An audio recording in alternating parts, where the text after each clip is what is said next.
Bientôt des soldats burkinabés sur le sol nigérien, c'est l'une des décisions fortes prises par le Conseil des ministres du 30 août. Cette décision fait suite au communiqué conjoint pris avec le Mali après le changement de régime au Niger.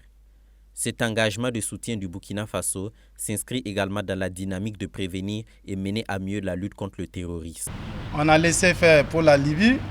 Je sais que ça ne doit pas être la volonté des peuples, c'était une volonté des dirigeants. La Libye est tombée. Le Mali, c'était pareil. Ça a commencé avec le terrorisme. On a laissé les Maliens à eux seuls, ça arrivait chez nous. C'est-à-dire que maintenant, c'est à nous de nous tenir compte de nos engagements, ce qu'il faut pour aller loin et moins faire cette lutte. Pour le Niger, c'est au fait une continuation de cette lutte contre le terrorisme.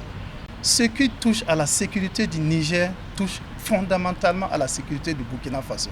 Le Conseil a adopté un rapport portant initiative présidentielle pour le développement communautaire. Une initiative placée sous le leadership du président de la transition, chef de l'État. Elle est guidée par les principes de participation volontaire, de responsabilisation, de redevabilité et de transparence. L'initiative présidentielle pour le développement communautaire comporte 3 composantes. La première concerne la construction ou la réhabilitation d'infrastructures.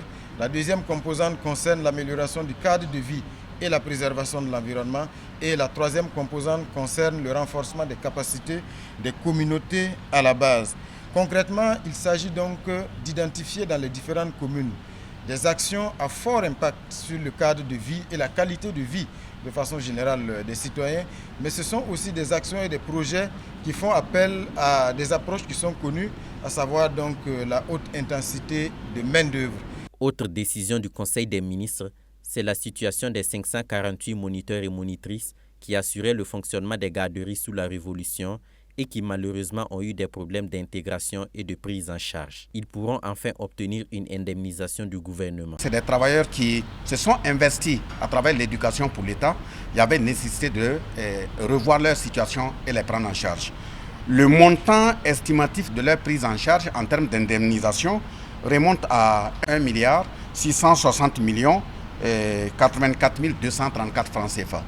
Donc c'est un dossier de longue date qui vient d'aboutir. Le ministre de l'Agriculture, des Ressources animales et halieutiques a fait une communication relative au nouveau plan, l'offensive agro-pastorale 2023-2025. Ce nouveau plan opérationnel devrait permettre d'assurer la souveraineté alimentaire et la création d'emplois dans le secteur agricole. Le plan concerne 8 produits essentiels, à savoir le maïs, le riz, la pomme de terre, le blé, le poisson, la filière bétail et viande et la volaille.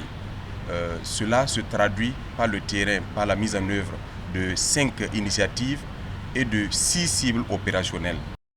Au titre du ministère de l'Enseignement supérieur, de la Recherche scientifique et de l'Innovation, le Conseil a adopté un décret portant approbation des statuts de l'Université virtuelle du Burkina Faso. Il a aussi adopté un rapport relatif à 2 décrets portant liste des produits ou substances chimiques réglementés et conditions de production, d'importation, de transport, de détention, de distribution, de stockage, d'utilisation des produits ou substances chimiques dangereux et d'élimination des déchets chimiques dangereux. Ce rapport a été adopté au titre du ministère de l'Environnement, de l'Eau et de l'Assainissement.